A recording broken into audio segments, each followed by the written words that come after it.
Hello, I'm Simon Airey. I've been a companion of the community since the mid-1990s, but in more recent years I've been quite hidden. So for some of you I'll be very familiar, for others of you I'll be a complete stranger, and if that's the case I want to say a particular hello to you, and it's good to share this time together. It's Maundy Thursday, and for Jesus, he has come to the end of his journey, almost the end to his journey here on earth. And everything that he has worked for and built, we think of the community of Jesus, how he describes it when he says to the disciples of John the Baptist, "Go and tell John what you see and what you hear. The lame walk, the blind receive their sight, the hungry are fed, the poor receive the good news, the marginalised are restored." It must have been like heaven on earth in those days to be near Jesus and witness it. But all that looks like it's going to be for nothing, like it's going to be lost. And it won't be an ordinary loss. For Jesus, he is deliberately choosing, making himself available to God, to be led down a path where it will be ripped from him. He will have no control anymore. Not just everything he's worked for, but his very life on Good Friday will be ripped from him.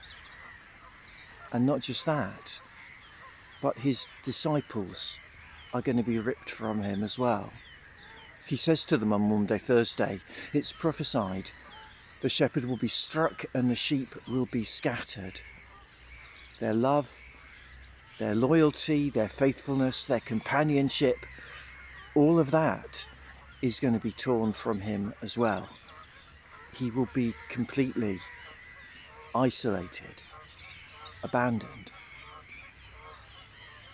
And knowing all this, he rises from the table. He takes a towel and water, and focusing his love on the disciples that present moment, he gives himself to them again in the beautiful gesture of washing their feet. Call out in me again, O Lord, a willingness to love and to serve.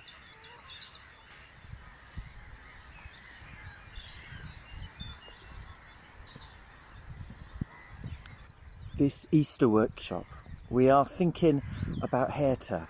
He's not the best known of the Northumbrian saints, so let me try and give you a potted version of his story. When King Oswald invites a Christian mission to come down from Iona, Aidan the Irishman, this wonderful, warm, kind, gentle man, full of joy, comes to Holy Island, and something incredible happens, and it must have seemed a bit like heaven on earth as it blossoms, and Airey was part of that. Aidan chooses 12 young lads to be his particular disciples, and they would have adored Aidan, and one of those was Airey. And when Airey goes through his Christian training and formation in the way of Aidan, the Celtic way that came down from Iona and Ireland before that, when he's ready, he's sent to be the founding abbot of a new community at Melrose. And he takes with him the wonderful Boycel to be his prior, his right-hand man. And those of us who stood at Scott's View and looked down at Old Melrose, where the community would have been, in the loop of the River Tweed, you could imagine something beautiful flourishing there.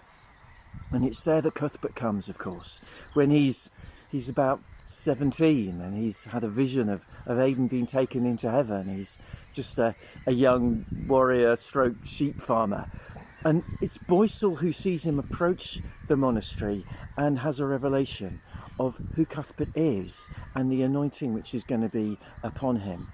And Boycel and Heata together, they are responsible for Cuthbert's training and formation. And when a few years later, Heata is invited down to Ripon to found another monastic community there, he takes Cuthbert with him, who's now ready to start to work alongside him. So for Heata, you've got these three significant relationships. With Aidan, who's like his father figure, the one who discipled him. He's got Boycel, who's like his companion, his partner in the gospel.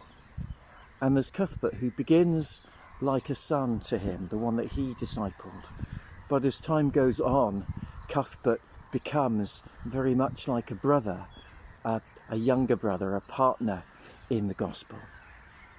And whereas Cuthbert sort of becomes famous, even in his own lifetime, there's so many stories of Cuthbert and of his holiness that circulate, yet Heata's life, you feel that it's much more hidden away.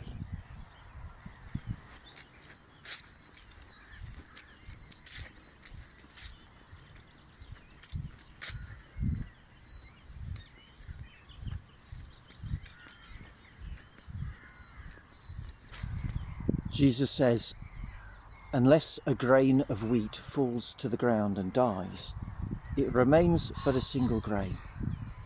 But if it dies, if it goes into the earth, if it goes underground, then something amazing may grow. To Heata, it must have seemed like everything that he'd loved and cherished and worked for on Holy Island, at Melrose, in Ripon, all of that was going to fall into the ground and die after the Synod of Whitby. And you know, at the Synod of Whitby, the King Oswey is persuaded to make a ruling that in his two kingdoms of Northumbria, in Bernicia and Airey, the Church must accept the Roman way of doing things. And Coleman, the abbot of Holy Island, of Lindisfarne, many others, they leave because they think they're going to lose their freedom. They won't be able to live out the gospel in the way that they feel is right anymore. So they go. And for those who stay in Northumberland, particularly for Heata, for Cuthbert, for Hild, for Chad, they stay knowing that they're going to have to let go and lose their freedom. They will no longer be in control in the same way, but they will be controlled by a church whose ways and structures now will not feel right or comfortable to them. So outwardly they have to subject themselves to the trappings of the Roman way, to the regulations of the Roman way. But inwardly, you might say, sort of hiddenly in their hearts, they are still disciples of Aidan, living out their Christian faith in what we often call the Celtic way.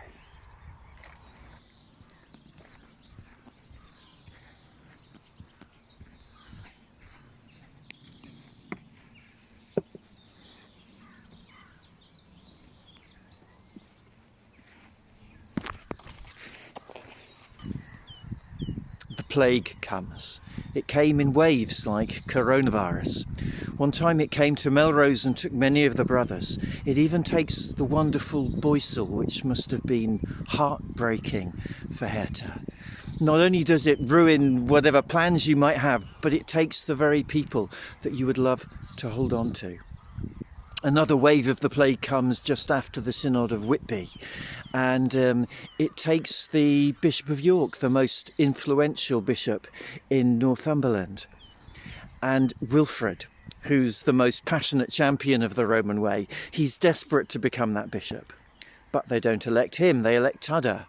But Tada comes down with plague and dies on the way to be consecrated. And this time, Wilfrid does manage to get himself elected. And to Heather and others, it must seem like, even the bloomin' plague is fighting against us to let Wilfrid have his position of influence and power. Heather has to give his beloved community at Ripon over to Wilfrid. Then he goes to Holy Island and becomes abbot. But it's not the community he remembers as a boy growing up with Aidan. It's nothing like that.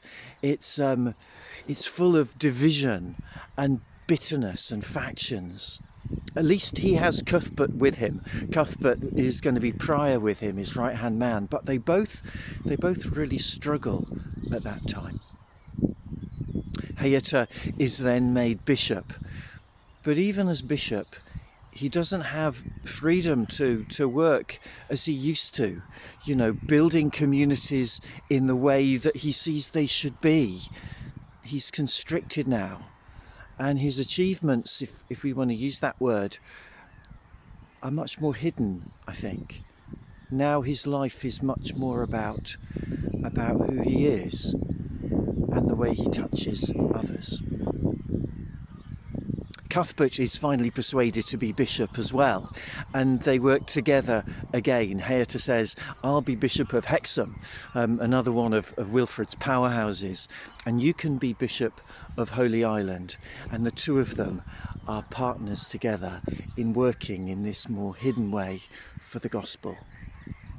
And I'm sure that relationship is one of the things that really sustains Heather.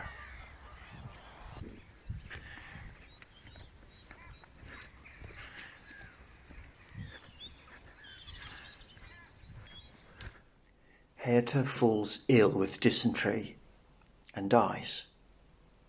Some of these Northumbrian saints, they seem to have the most wonderful, peaceful, blessed endings. I'm thinking of Caedmon, I'm thinking of Chad, of Hild, I think, and Cuthbert himself seems to just quietly slip away. But it wasn't like that for Heather. Dysentery was ugly. It was painful. It was humiliating. But then tomorrow is Good Friday, and we remember the way Jesus died. Ugly, painful, humiliating.